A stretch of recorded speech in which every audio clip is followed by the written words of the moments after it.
పశ్చిమ గోదావరి జిల్లా తాడేపల్లిగూడెంలో రాష్ట్ర ప్రభుత్వం అంగన్వాడీ టీచర్ల కోసం ఏర్పాటు చేసిన మొబైల్ ఫోన్ల పంపిణీ కార్యక్రమం జరిగింది.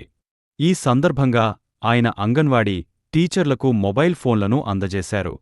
ప్రభుత్వం ప్రజారోగ్య సంరక్షణకు పెద్దపీట వేస్తూ అమలు చేస్తున్న పథకాలను క్షేత్రస్థాయిలో మరింత సమర్థవంతంగా అమలు చేయడంలో ఈ మొబైల్ ఫోన్లు ఉపయోగపడతాయని ఎమ్మెల్యే పేర్కొన్నారు. అంగన్వాడీ టీచర్లు మాట్లాడుతూ పని ఒత్తిడి తగ్గించే దిశగా ప్రభుత్వం తీసుకుంటున్న చర్యలకు కృతజ్ఞతలు తెలియజేస్తూ ప్రజారోగ్య పరిరక్షణలో తమ వంతు బాధ్యతను మరింత నిబద్ధతతో నిర్వహిస్తామని తెలిపారు.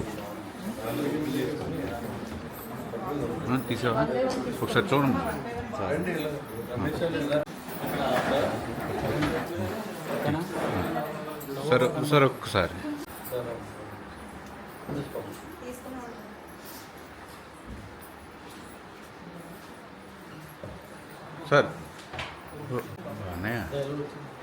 అటెల్లు అందరికీ నమస్కారం అండి.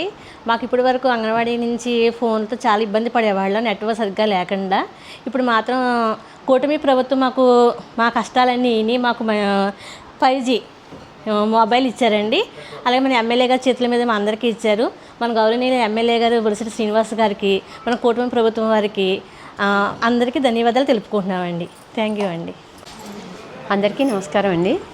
అంగన్వాడీ కార్యకర్తల యొక్క కష్టాన్ని గుర్తించి వాళ్ళ యొక్క పనిభారాన్ని తగ్గించడం కోసం ఇప్పుడు ప్రస్తుత గవర్నమెంట్ వారికి అందజేసిన ఈ మొబైల్స్ని మన గౌరవ ఎమ్మెల్యే గారి చేతుల మీదుగా ఈరోజు అంగన్వాడీ వర్కర్స్ అందరికీ అందజేయడం జరిగింది. కావున వీళ్ళందరూ కూడా ఆ మొబైల్స్ యూజ్ చేసి వాళ్ళ యొక్క పనిభారాన్ని తగ్గించుకుంటారని కోరుకుంటూ, అలాగే ఈ మొబైల్స్ ఇచ్చినందుకు గాను మన కూటమి ప్రభుత్వానికి, అలాగే మన గౌరవ ఎమ్మెల్యే గారికి మరియు డిప్యూటీ సీఎం పవన్ కళ్యాణ్ గారికి, సీఎం చంద్రబాబు నాయుడు గారికి అందరికీ కూడా మా డిపార్ట్మెంట్ తరపున హృదయపూర్వక ధన్యవాదాలు తెలియజేసుకుంటున్నామండి.